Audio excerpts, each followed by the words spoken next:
Well, greetings and salutations, everyone. I hope everyone is doing well today. Today, I have a variety of terrifying encounters to share with you. Before we get into them, a couple links. As you know, I rely on Patreon, PayPal, and my merch to help the channel to continue to grow and go. The links to Patreon and PayPal are in the description below. My merch is displayed directly under the video. Also, Dogman, Frightening Encounters, Volume 1, 2, and 3, the audiobook versions. They were written and researched by Tom Lyons, narrated and produced by me, Jeffrey Nadolny. Those audiobooks are available on Audible, Amazon, and iTunes, the links to which are also in the description as well. And finally, last but definitely not least, if you'd really like to help support this channel to continue to grow and go, simply subscribe, click the like button, and please leave a comment. It really does help, and it truly matters. And now, everyone, I have taken far too much of your time. Let's get on with today's upload, shall we? Today's first encounter. So, let me describe the woods that I like to hang out in. They're about a half a mile long and 150 yards thick between some houses and a not very busy road. Sometimes I feel like something's watching me out here, but I've never had a weird experience up until now. Anyway, I'll get into it.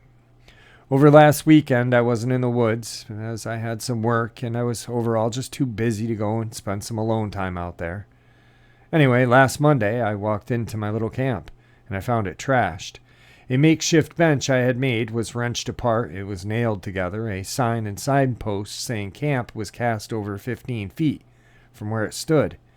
An entire wall of the cabin I made was torn down, and some guidelines holding up the tarp on top seemed to be ripped apart. There was no storm over the weekend, just a little rain, if I remember correctly. Strange, I thought, but maybe some teenagers or a neighbor decided to vent some frustrations by wrecking the camp.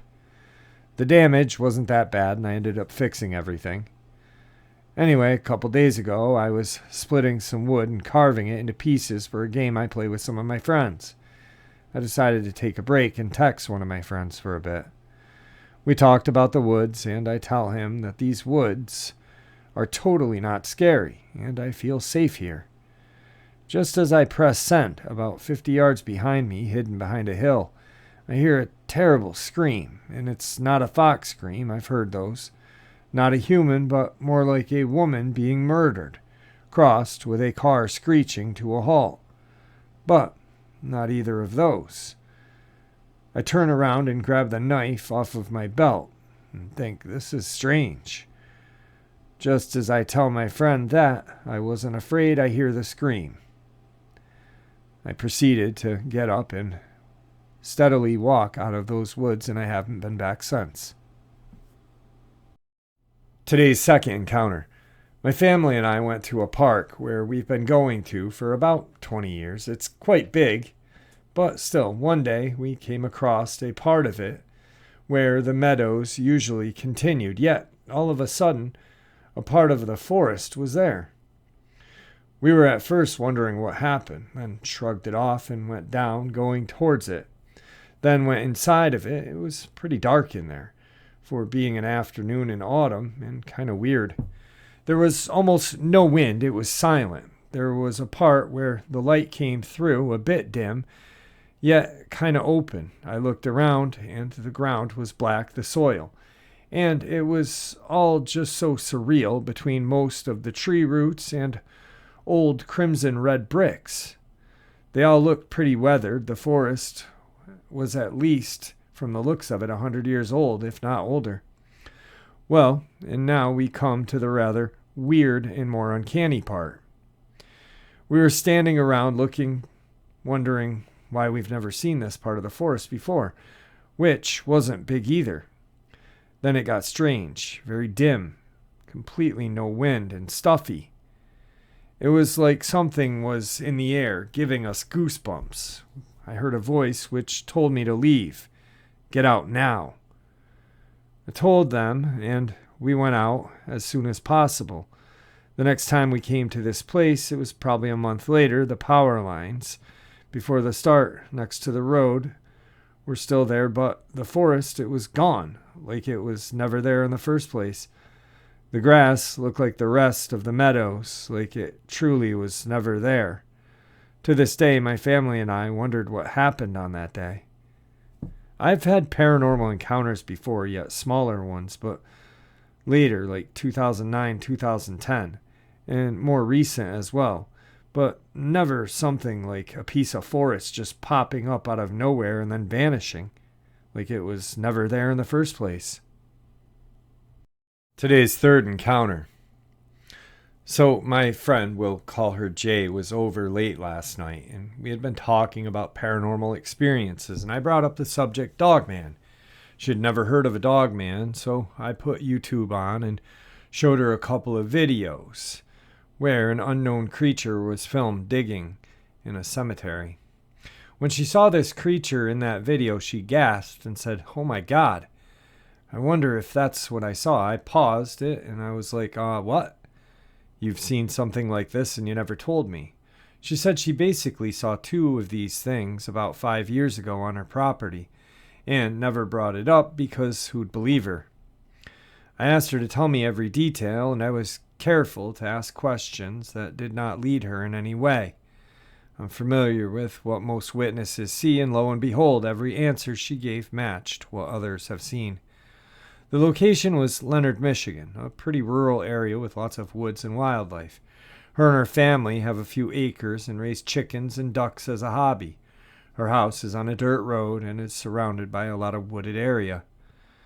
I will type out the conversation as accurately as I can, and will also have my friend proofread this before sharing. Jay. This was about 5 years ago when my dog was a young puppy. My sister and I took her to go outside. It was dusk, getting dark, but still plenty of light to see.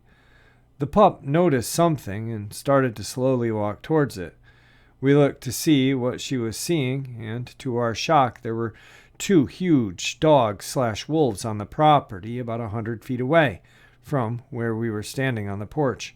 Instinctively, I took a few steps forward and scooped up my puppy. My sister and I stared at them. They were on all fours, hunched over, eating something. They lifted their heads up to look at us, but seemed unbothered and went back to whatever they were eating. My first thought was I was curious, and I wanted to know what we were looking at, and I wanted to get a closer look. But that thought was quickly replaced by the realization that this is not safe, and I slowly walked backwards as well as my sister. And we went back inside. We locked the doors and windows and asked each other what the hell those things were. We watched them from the window. They eventually left in no apparent hurry. I've kind of put that experience out of my mind and almost forgot about it up until now. Me. Did you feel scared or threatened? Jay. Not necessarily because of their size and how wrong they looked. I felt they could be dangerous, but they never snarled or showed their teeth or did anything aggressive to scare us. Me. How was your puppy acting? Jay. She probably was too young to realize they could be dangerous. She seemed curious. Me. What did they look like? Color, size? Jay. One was a dark color, maybe black. The other was a lighter color, like a light brown or tan. They were bigger than any dog we know exists, bigger than a mastiff even. If they were to be on their hind feet, they would definitely be much taller than you and I. Probably 7 feet or taller is my best guess. Me. What did their fur look like? Was it short or long? Jay. Looks at my pit. Definitely not short like your pit. Looks at my Icelandic sheepdog. Their fur was longer, like hers, like a wolf or a German shepherd. Me. Were there any spots on them where the fur was thicker or thinner? Jay. They had thicker fur around their necks, like a poofy small mane. Me. What did their ears look like? Jay. They were up and pointed like a wolf's. At this point, I'm totally freaking out at how accurately she is describing what others have seen. Me. Okay, so far, you could be just describing large wolves. But you said they looked wrong. So what about them made you think they were not wolves? Did they ever stand or walk on two legs? Jay. No, they were on all fours, but their anatomy wasn't right. While they were hunched over eating, their shoulders were much higher than their rear ends. They did not look like a normal dog or a wolf would look bent forward. Like their front arms were way too long, much longer than their rear legs. And how they were eating was weird. They were almost using their front paws to help them tear apart whatever they were eating and bringing it closer to their mouths. Like they had hands? Me. Could you see if they had hands, or did they look like dog paws? Jay. Honestly, I couldn't tell. But what kind of dog or wolf uses paws to bring their food to their mouth?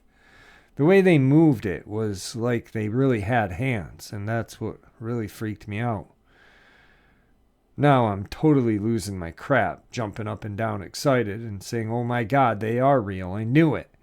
Me. Could you see any genitalia? Weird thing to ask, I know, but I'm curious. Jay. No, nothing obvious. Me. What did their hind legs look like? Were they straight like a person's, or did they have a backwards bend like a dog? Like a dog's. Jay. Me. What did their tails look like? Jay pauses for a while. I can see her thinking. She gets a look of realization. They didn't have tails. Oh my God. That's what really scared me. When they walked away, I remember thinking, oh my God, they don't have tails. Me. What did you conclude that they were? Jay. I didn't. I was freaked out. I had no explanation. My guess was some type of genetically altered wolf or a werewolf. Me. I would have been obsessed with finding answers if I had seen this. Why did you just put it out of your mind? Jay. I don't have a clue. Maybe because I couldn't come up with a logical explanation. It was too weird and scary to think about. On a side note, later that same week, her boyfriend happened to look out the window on the second story and saw a huge white dog in the field near their house. He says he remembered thinking that it's a massive dog and that he had never seen it before. Being in a rural area, they know most of the neighbors' dogs and strays are not common. He didn't give it too much thought, but as we were discussing her sighting, he brought it up. I asked her if they found any evidence of what they had been eating or any tracks. The next day they did go out where they saw the creatures, and they did find one large canine paw print. I asked her if they took a photo, and she said she thinks they did, but can't remember if it was on her phone or her sister's. Whatever they had been eating was completely devoured, or they either took the remains with them when they left. As she thought more about it, she remembered that her family had, in fact, had a few of their chickens and ducks go missing around that time. But given that they are birds, and they free range, and there are normal predators in the area, it was not overly shocking at the time. She left pretty late, planning to talk to her sister about it soon, to see what she remembers. I told her not to lead her for answers, and to see if everything matches what she remembers. I'm really happy she's taking this seriously. She Google searched and found one image that closely resembles what she saw. However, the creature in the artwork has a tail. Well, what she saw did not have a tail. She ended up talking to her sister about it, and her sister said she didn't have the clearest recollection of them. When she brought up Dogman, her sister actually said she had heard of Dogman online and stopped and said, "Dude, maybe that's what we saw." One interesting thing that her sister did remember was that she thought they were eating a carcass of a duck or a chicken, but their conversation was brief, and I would love to talk to her sister sometime soon to ask my own questions. A little disclaimer, she is an honest person, very down-to-earth and genuine. She has never given me reason to doubt her. She's not an alcoholic or a drug user, and she's never been one to make up wild claims or make things up for attention. I do believe her experience wholeheartedly, and for me there is no doubt in my mind that Dogman is in fact real. Today's fourth experience. Here's a weird experience that happened to me. I'm not super into cryptids, but I've experienced enough strange stuff in the woods to make me think about this twice. Some people are saying that this is classic Dogman behavior. I don't know what was behind these experiences, but they are very real. About a half an hour from my house in a state forest, there's some backpacking shelters that you can rent. It's like a single group campsite with a crude cabin with no door, a fire ring, and a single pit toilet outhouse. They're in the middle of nowhere, several miles apart, not like a campground at all, very secluded. There are 5 sites on a 32-mile trail. About 15 to 20 years ago, my parents' friends were staying out there partying for a few days. My mom, dad, dog, and I hiked out there for a day trip to visit. I was a kid, maybe 12 or so. I was hiking the trails around the campsite with my dog. I heard a very distinct cry for help. From the single "help me," but loud, plain as day, it echoed off the hill. It was real. It was a soft tone, a higher pitched voice. Either a woman or an older child. I didn't hesitate. I started running toward the voice with my dog. Bad idea. I should have grabbed an adult. We were cresting the hill, and this voice was so loud that I anticipated seeing a person in need of help as soon as we got to the top of the hill and looked down. My dog was starting to act weird as we frantically searched for almost a half an hour and came up empty-handed. Nothing. Nobody about. My dog was very reluctant to continue further, and we turned around. This is a large border collie husky mix. She was really intelligent and protective of me as a child. She started to lag behind me rather than lead on a leash. I was starting to have to coax her forward a little by tugging the lead. I told my parents and the other adults at camp, and they just kind of laughed it off. I was distraught for the rest of the day. I will add that the adults were the better part of a mile away, and this noise was coming from the opposite direction of camp. Fast forward a couple decades later to last year, I'm solo backpacking, in which I do a lot. I decided to rent that very same spot for myself. It was the halfway destination and a place to sleep on a 15-mile round trip. Things were going well. I made camp, fired up the single burner stove. It was dark, almost time for bed. I'm enjoying my delicious sodium-laden ramen noodle, when all of a sudden an uneasy feeling abruptly comes over me. A feeling I've never really had before, and I cannot fully describe. My body tensed up, I got cold, my hair stood up on the back of my neck. And right then and there, I needed to leave. I don't know why, I just had to. I did not have time to properly pack. I half-assed started stuffing my gear back into my pack. Then my LED headlamp with relatively fresh, or so I thought, batteries died. There was absolutely no moon. It's dark, very dark. I pulled out my tiny 50 lumen Streamlight style pen light from my pocket and finished packing. I had a large heavy-duty contractor garbage bag that I always kept packed away for use to make a makeshift rain poncho or what else.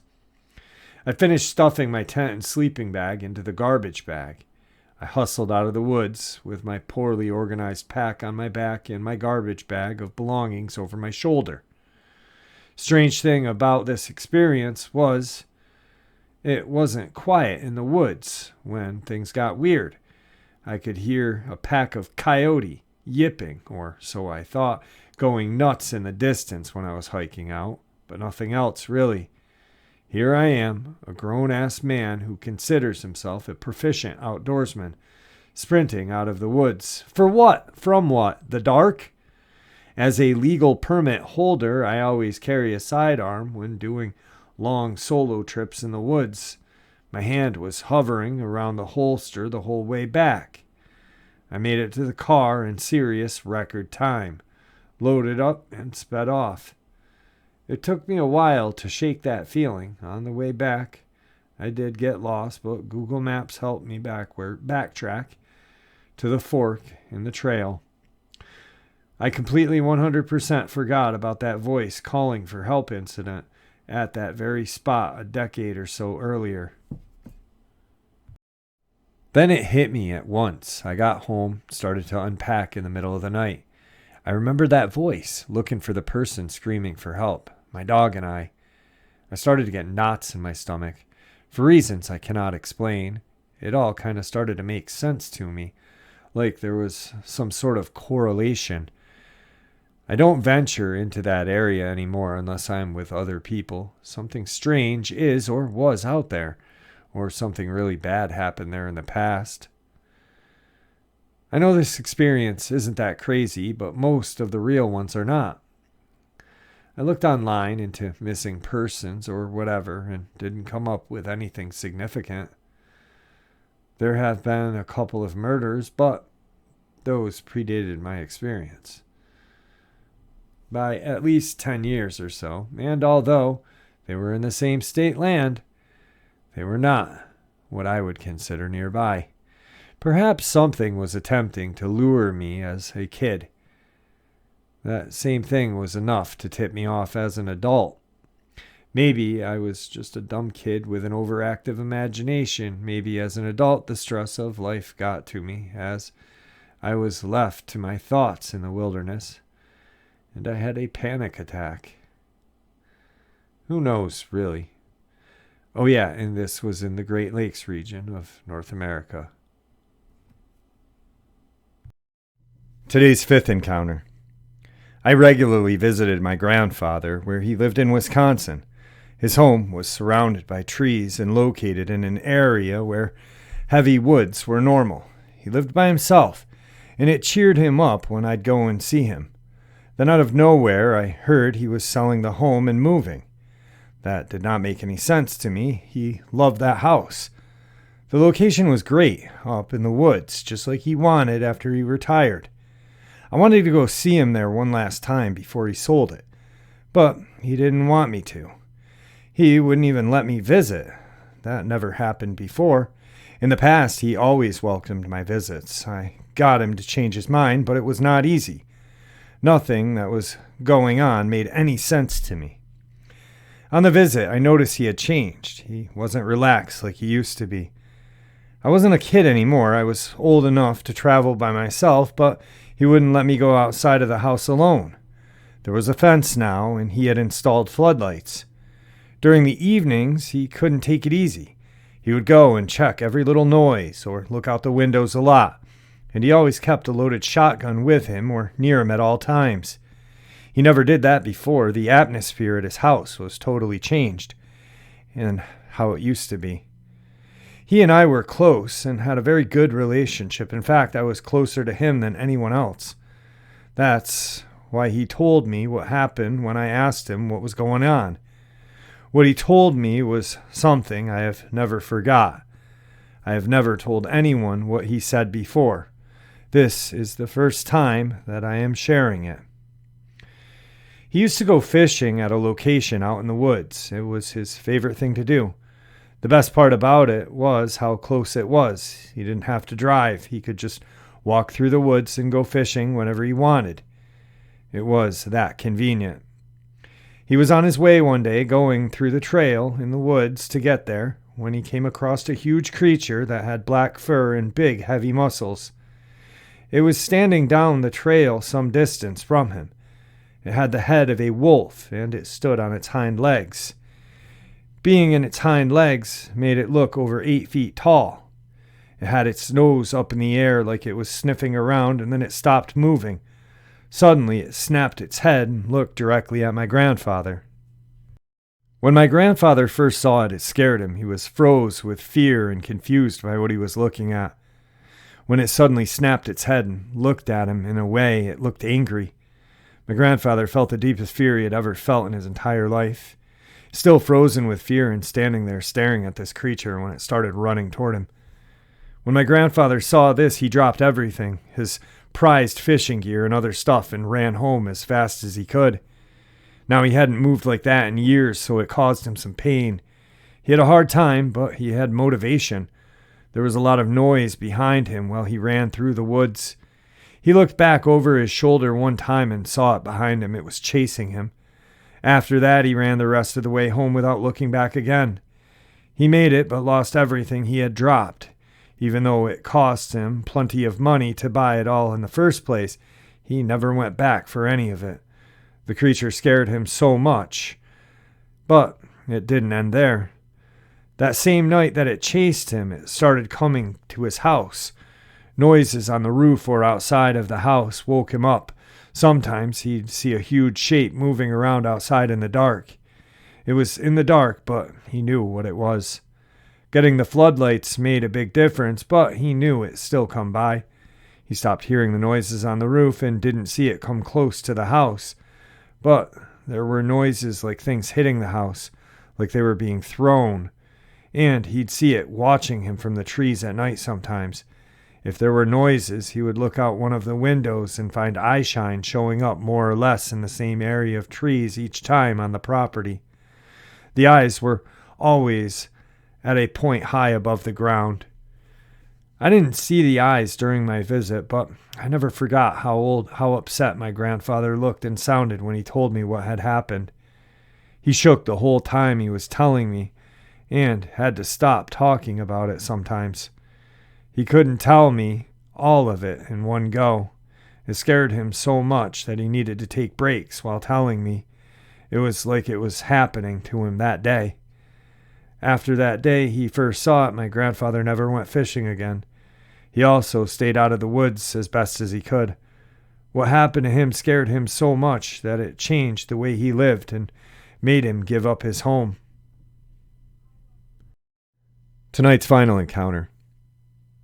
It was 1988. I was driving through Tennessee at the time, taking what I thought would be a shortcut through a rural area and possibly through a more scenic route through the state.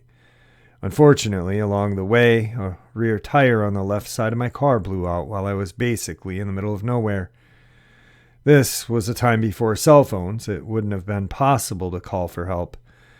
Not in the way cell phones make it so easy now, but I was prepared. I knew how to change a tire myself, and I had a spare, so I started working on it. After some time I finished changing the tire. I was still on the ground and didn't have a chance to put all the tools away yet, when I heard a lot of strange and rapid noises on the road, some way back on the part of the road I had drove through earlier, after the tire blew out and while I was still stopping the car. I turned my head just in time to see something large disappear into the trees off the side of the road. It was completely unexpected to see something that large, and I wasn't sure what it was, because I mostly missed seeing it in time. With the way it ran so fast, if I didn't look in the direction of the noises when I did, I might have missed the whole thing, even though it was already gone. I kept looking over in that direction, somewhat out of curiosity, but also out of the sense of caution, because it had been dead silent all that time, and then something large suddenly made noises by running across the road like that. There was no one and nothing else around, so it was a little unsettling. I kept looking there just in case I'd see something, but also to make sure I was not in any kind of danger. I didn't know what it was, but I started wondering why it would have been running so fast in the first place. Also, as soon as I started wondering about that, I froze up immediately, because I saw the reason for it. A huge black dog came running out of the woods. It was enormous and running in the same direction the creature ran earlier, as if it was hunting it or chasing after whatever the earlier one was. Even on all four legs, the chest of this dog was rather considerably large, given the distance I saw it from.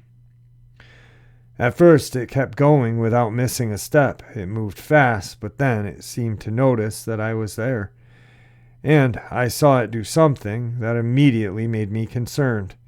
While it was running, it turned its head toward me and stared right at me. After seeing me, it never turned its head away from me. It had almost reached the trees the earlier creature ran into, but it slowed down instead and came to a complete stop, all while still looking at me. Then it turned its entire body around in my direction to face me. I was scared to see it do that and did not move an inch. It stayed where it was, staring at me, and I kept looking back at it, still not moving a muscle. It's like I was thinking it would leave me alone if I didn't move, even though on some level I was keenly aware of the fact that the whole reason it even stopped running in the first place was because it noticed I was there. That still did not prevent me from hoping it would just go away and leave me alone.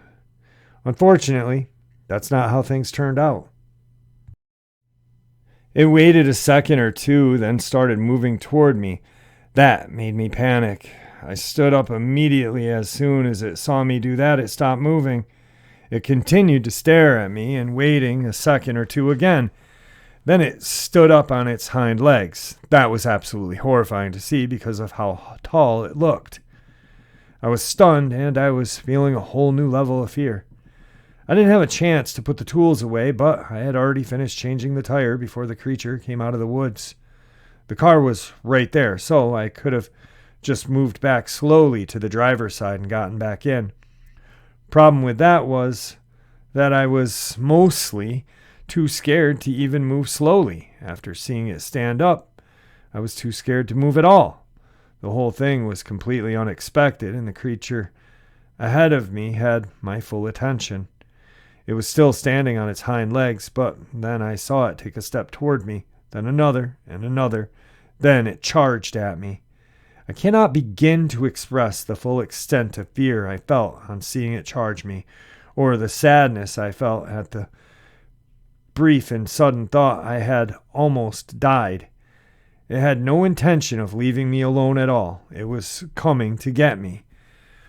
All its steps were large. With the distance it crossed with just one step and how fast it moved, I thought it would reach me before I could get back into my car. But that was the only thing I could try doing if I wanted to survive. I didn't have any weapons or any way to defend myself against it.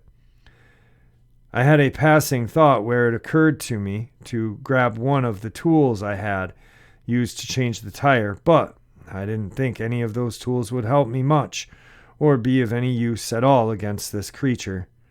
I also knew I didn't have time to put the tools away, and I had to abandon them on the side of the road while I scrambled to get back onto the driver's side. It was the worst thing that was happening. This creature was closing the gap between itself and me very quickly. It was moving so fast, I ran, rushing to get to the car. I opened the door and got in, started the car, and drove off as fast as I could. I looked for the creature to see where it was and realized it was running right beside my car, along the left side rear, and almost in a blind spot. I was still accelerating and gaining speed, but it was able to run alongside the car. It was still running on two legs all that time, and it was towering over my car as it did so. It was extremely tall and looked very formidable. I thought it was an enormous dog earlier, but when it was that close, I could see that only its head and lower body made it look like a dog. It looked like its upper body was more like a human's, but very brawny and heavily muscled. Its upper body was also bigger than a human's would be, with longer arms. It ran up to my window, but then it moved several feet away. That made it possible for me to see its face. If it was running right outside of my door, I would have had to shift in my seat and strain to look up at its face, but I was able to see its face because it moved away like that and looked at me while it was running. I looked up at its face, but I wish I had not done that because it was looking right at me. And I ended up looking right into its eyes. All of its fangs, teeth were bared. Its face was furious, but the worst part was its eyes. There was so much fury in them. It was absolutely horrifying to look at those eyes. I had the clear and unmistakable understanding that it had no intention whatsoever of letting me escape. If anything had happened differently earlier, not being able to change the tire in time, not getting in the car in time, not knowing how to change a tire in the first place, not having a spare, or any similar such a thing, would have caused a delay, or that would have caused me to be stuck back there on the road. Then it would have caught me and killed me already. That's what I saw, what I knew to be true when I looked into those eyes. It ran alongside the car the entire time I was accelerating. My only hope was to speed up enough. I crossed 40, then 50, then 60 miles an hour and kept going, but it showed no signs of slowing down. I kept accelerating the whole time and would look back and forth from the road to make sure that I was staying on the road and to also see if it was slowing down at all, but it wasn't. It kept running alongside the car. Almost every time I looked at it, I would either see it already looking at me, or I would see it turn to look at me with its fangs and teeth on display, and with those eyes just filled with fury. Things continued this way, but then it unexpectedly turned and ran off into the trees on the side of the road closer to where it was. I don't know why, but I looked ahead of me again and saw that some vehicles were now visible and approaching from the distance on the opposite side of the road. I didn't know if it was related to the other people being there and approaching, even if they were in their vehicles, or if it was because the trees it ran off into were the last ones visible close to the road for a while. Since I first saw that creature, and up until that point it ran off, I had been driving through an area with trees close on both sides of the road, but now I was about to drive into a part of the road where the lines of trees on both directions moved further out and away from the road, regardless of what the actual reason was. That was the last I saw of this creature. I've had many years since then to reflect on what happened that day. In the beginning, it wasn't possible to even think about it without becoming overwhelmed with terror at the mere memory of it. I needed a lot of time to come to terms with that experience. That still hasn't happened fully, but after enough time passed, I did start finding it possible to think about what happened to me in some depth and with some degree of control over the terror I would feel every time I thought about this creature. When it stood up on its hind legs back at that time, the creature was the scariest thing in the world, especially at that moment that I saw it taking steps towards me. If I had hesitated or delayed getting back into the car, I think I wouldn't have had a chance of getting away from it and getting back into my car in time. If I had fumbled the keys when I was inside of the car, or if the car didn't start for any reason, then considering how strong it looked, it could have probably torn the door right off the car and pulled me out. I've thought about this a lot regarding why it would have got up on its hind legs. It's true that it was originally running on 4, but then it went out of its way to stand up on 2 when it came after me, and it stayed on 2 for the rest of the time it was chasing me. It seems that it could have just come after me on all 4 instead of taking the time to stand up and then charging at me on 2. It was without a doubt a predator, and maybe it stood up to appear even more intimidating, especially after it saw me stand up. When I was on the ground by my car, and it was still on 4 legs, it looked like it would have been taller than me. My standing up may have appeared to change that, and it may have thought I was showing hostility or challenging it. It then showed itself to be much taller than me in reality by standing up. In fact, it looked like it would have been several feet taller than anyone I've ever met. I say this even taking into account the fact that things look smaller when further away. So, it had to be considerably tall to stand up as high as it did, even at that distance that I saw it from. I also think that creature may have been familiar with people to some extent. It might have known exactly what kind of effect it would have on me if I saw it stand up first, before it proceeded to come after me on 2. It was scary enough seeing this huge dog, but it was horrifying to see it stand up and start charging me on its hind legs, with it being enough to tower over me, and with it looking as formidable as it did. It's also possible that it saw I was outside of my car, so it may have understood that it would have had to use its hands at some point if it caught up to me while I was in the car, but before I was able to start driving away. That could have been a likely reason, and that could also mean it was familiar with both people and with the way we get in and out of our cars.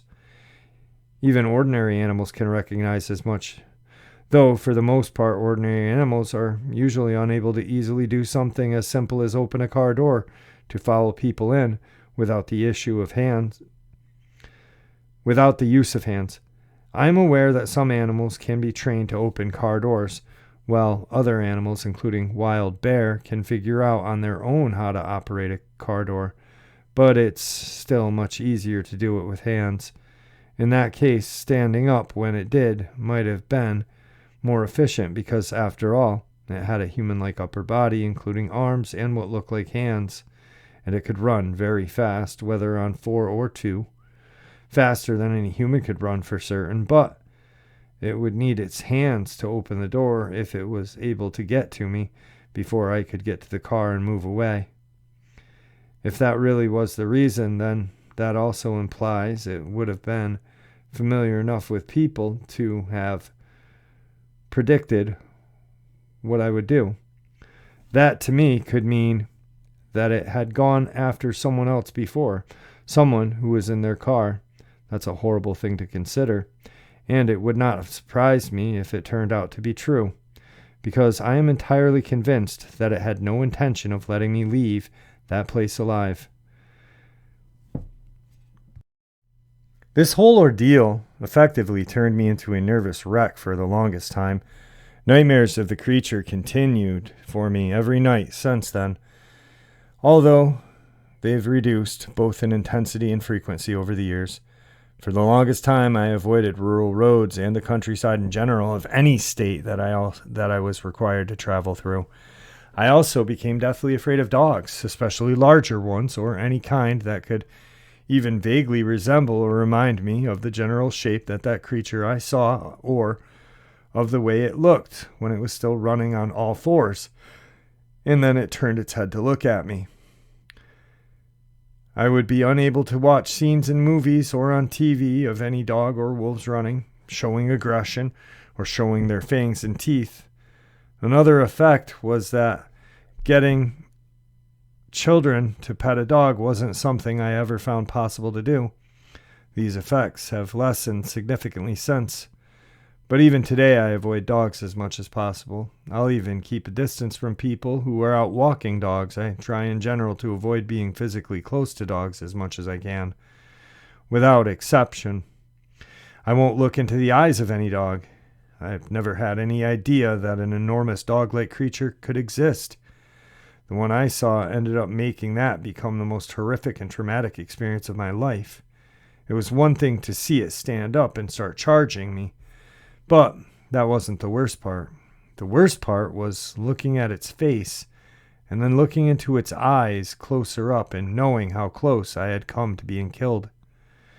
When I looked into those eyes, I knew in that moment with absolute certainty that it had no intention whatsoever of letting me leave alive.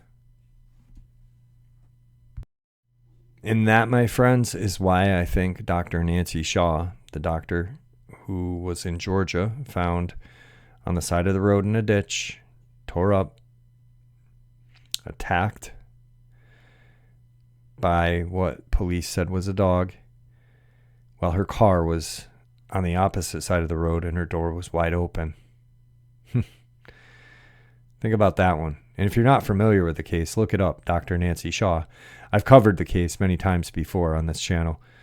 Actually, I covered it probably the second day after it happened. So, yeah, just check it out. It's a tragic case. And just like in Tennessee, they tried to cover it up and tried to blame a person for a attack, a wild animal attack, or a Dogman attack. Go figure, right? And with that, my friends, I hope you enjoyed today's upload as much as I enjoyed sharing it with you. Please, everyone, stay safe. May the Great Spirit watch out for us. And may He guide us down that path that we call life.